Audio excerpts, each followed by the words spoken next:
मिस्त्री के गुंडे टीआई के पैर तोड़ते हैं तो उसको पुलिस बताती है कि वो पर्दे से गिर गया।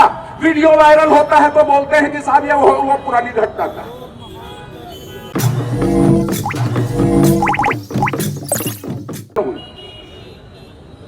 पारित नहीं हुआ है वो 9वीं अनुसूची में डालने का संकल्प ला रहे हैं। ये नाटक है मित्रों। छत्तीसगढ़ की जनता, यहां के राजनीतिक क्षेत्र के बड़े बड़े कार्यकर्ता मौजूद हैं, एक राष्ट्रवादी कार्यकर्ता मौजूद है। जाएं और इसको ध्येय बनाएं कि किस तरह से छत्तीसगढ़ की जनता को और खासकर छत्तीसगढ़ के नौजवानों को भ्रमित किया जा रहा है, उसके अधिकारों से वंचित किया जा रहा है, उनको नौकरी से वंचित किया जा रहा है, उनको प्रवेश की परीक्षाओं से वंचित किया जा रहा है।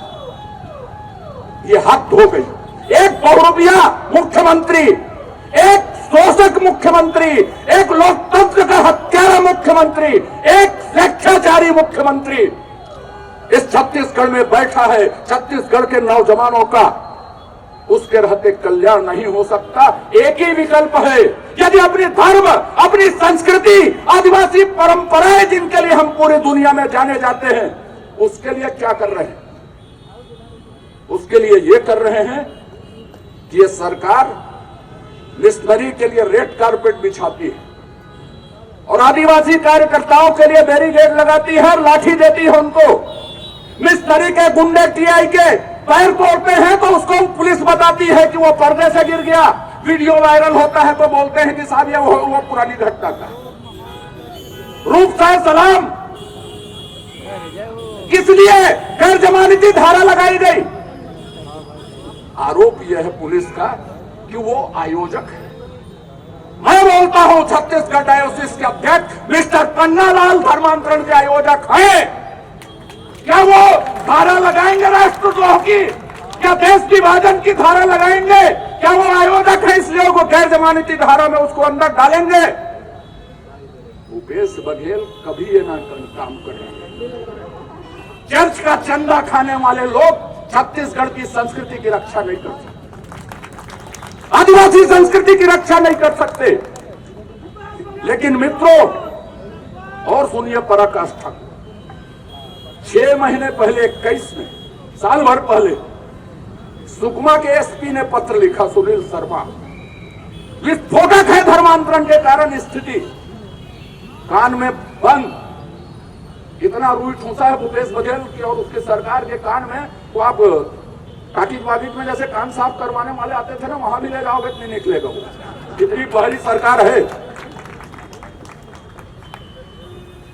50 से ज्यादा शिकायतें 3 महीनों में नारायणपुर में हुई। जब अपनी संस्कृति की रक्षा के लिए आदिवासी समाज उद्वेलित होता है तो लाठियां चलती है, जेल में डाल दिए जाते हैं।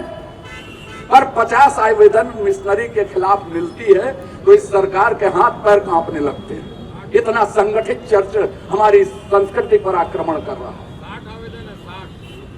और इसलिए मैंने कहा कि और दूसरा घटनाक्रम कि जब हमारा डेलीगेशन जाता है, अरुण साहु जी बैठे हैं, 6 लोग जाते हैं। शिवरतन जी थे, ननकी राम जी थे, मोहन मंडावी जी थे, महेश जी थे, केदार जी थे। क्या होता है? बेनूर में रोक लिया जाता है, पुलिस फोर्स के साथ उसको जिले से बाहर कोंडा गांव भेज दिया जाता है। अरे आप नैतिक रूप से इतने मजबूत हैं भूपेश बघेल जी, आप मिशनरी का चंदा नहीं खा रहे हैं, आप मिशनरी के हाथ में नहीं बिके हैं, तो आप दिखाइए असलियत क्या है। एक रूप सलाम अकेला नहीं है, उसके ऊपर लाठी नहीं चली है, लाठी चली है आदिवासी संस्कृति के ऊपर, भारतीय संस्कृति के ऊपर, छत्तीसगढ़ की संस्कृति के ऊपर। इसका परिणाम भूपेश बघेल और कांग्रेस को भुगतना पड़ेगा ही, भुगतना पड़ेगा ही। और मित्रों, आरक्षण में और धर्मांतरण में ये सरकार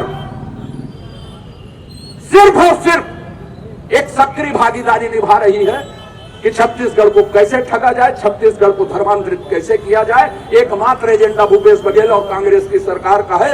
मैं हमारे सारे कार्यकर्ताओं, जहां तक आवाज पहुंच रहे उन सभी लोगों से अनुरोध करता हूं कि जाएं और इस सरकार को अपना सब कुछ समर्पित करें। इस सरकार का जाना ही छत्तीसगढ़ के संरक्षण के लिए एकमात्र रास्ता है। हम सब इसको उद्देश्य बना के आज से निकल पड़े। आरक्षण और धर्मांतरण की दोनों स्थिति जनता तक ले जाए लोकतंत्र में असली लड़ाई।